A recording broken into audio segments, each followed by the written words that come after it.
સાબરકાંઠા અને અરવલ્લી જિલ્લાના 3.5 લાખથી વધુ પશુપાલકો માટે સાબર ડેરીએ પશુ આરોગ્યને લઈને અનોખી પહેલ શરૂ કરી છે।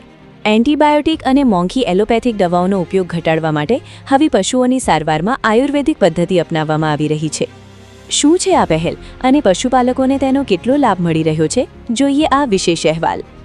પશુઓમાં એન્ટીબાયોટિક દવાઓના વધુ પડતા ઉપયોગથી દવાઓની અસરકારકતા ઘટવાની સાથે દૂધમાં તેના અવશેષોને લઈને પણ ચિંતા રહેતી હતી।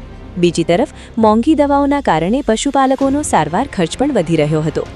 આ સમસ્યાના ઉકેલ માટે સાબર ડેરીએ આયુર્વેદિક દવાઓ તૈયાર કરવાનો અભિગમ અપનાવ્યો છે। કુંવરપાઠું, હળદર, જીરું, મેથી અને કાળા મરી સહિતની કુદરતી સામગ્રીનો ઉપયોગ કરીને પશુઓમાં તાવ, ઝાડા અને આંચળના સોજા જેવી સામાન્ય તકલીફો માટે દવાઓ તૈયાર કરવામાં આવી રહી છે। આપણે સાબર ડેરી સાથે 3.5 લાખ દૂધ ઉત્પાદકો જોડાયેલા છે। બંને જિલ્લાની આ એક મોટી સંસ્થા છે। તો એની અંદર અમારું મેનેજમેન્ટ સતત દૂધ ઉત્પાદકોના હિત માટે વિચારતું હોય છે।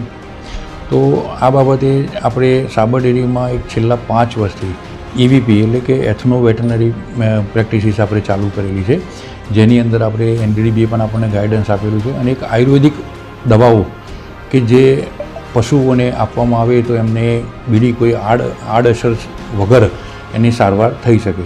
તો આપણે જનરલી જે 5 વર્ષ પહેલાંની વાત કરું તો અમારી જોડે જે એન્ટીબાયોટિકનો વપરાશ થતો હતો અને જેના કારણે જે એન્ટીબાયોટિકની આડઅસરો પશુ પર તો થતી જ હતી, પણ એના પછી જે એના રેસિડ્યુ જે ખરા એ દૂધની અંદર આવતા હતા અને એ દૂધ આપણે માનવના ઉપયોગ માટે લઈએ તો માનવની પણ જે તંદુરસ્તી હોય એના પર પણ ખરાબ અસર પડતી હતી। તો આ બાબતે અમે ખૂબ જ R&D કરી અને એક આયુર્વેદિક દવાઓનો એક બનાવી છે અલગ અલગ રોગો માટે, તાવ, ઝાડા, જે જનરલ જે મસ્ટાઇટિસ હોય એવી જે પશુઓની જે સામાન્ય રોગો હોય એના માટેની દવાઓ તૈયાર કરી છે અને એ અમે છેલ્લા 5 વર્ષથી ઉપયોગમાં લીધેલી છે।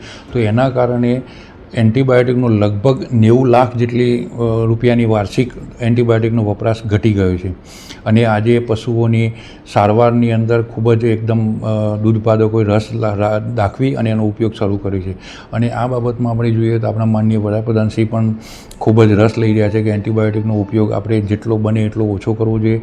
તો આ બાબતમાં સાબર ડેરીનું મેનેજમેન્ટ પણ ખૂબ સક્રિય છે અને હજુ પણ અમે વધુ આનો પ્રચાર કરી અને નો પ્રોફિટ નો લોસ એટલે કે આ દવાઓમાં અમે કોઈ કમાવાનું કશું રાખ્યું નથી। સાબર ડેરીએ જે ખર્ચો થાય આયુર્વેદિક ઉત્પાદનો બનાવવા માટેનો તો એટલો જ ખર્ચો અમે પશુપાલક જોડેથી લઈ અને દવા કરીએ છીએ, જેના કારણે આજે એન્ટીબાયોટિકનો વપરાશ ખૂબ જ ઘટી ગયો છે અને એનો અમને સીધો ફાયદો જે પ્રોડક્ટ અમારી બને છે એ પ્રોડક્ટની અંદર પણ જે કલ્ચર પ્રોડક્ટો છે એની અંદર પણ અમને ખૂબ મોટો ફાયદો દેખાયો છે। એટલે આ વસ્તુનો આપણે જેટલો અમે દૂધ ઉત્પાદકોને પણ વારંવાર અમારા વેટરનરી ડિપાર્ટમેન્ટ દ્વારા જાણ કરતા હોય છે કે જેટલું શક્ય બને એટલો આ EVP પ્રોડક્ટનો ઉપયોગ કરો। સાબર ડેરી દ્વારા આ દવાઓ નો પ્રોફિટ નો લોસના ધોરણે પશુપાલકો સુધી પહોંચાડવામાં આવી રહી છે। ડેરીના 150થી વધુ વેટેરિનરી ડોક્ટરો 365 દિવસ અને 24 કલાક પશુપાલકોને પશુ સારવારની સેવા આપી રહ્યા છે। આ પહેલથી સાબર ડેરીના એન્ટીબાયોટિક દવાઓ પાછળના વાર્ષિક ખર્ચમાં આશરે 90 લાખ રૂપિયાનો ઘટાડો થયો છે। સાબર ડેરીના આ મોડેલને જાણવા માટે ગુજરાત અને અન્ય રાજ્યોના 88થી વધુ દૂધ સંઘોએ મુલાકાત લીધી છે।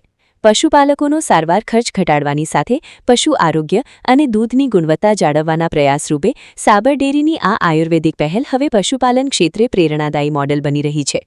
ગુજરાતની ગર્જના, બ્યુરો રિપોર્ટ, અહેમદાબાદ।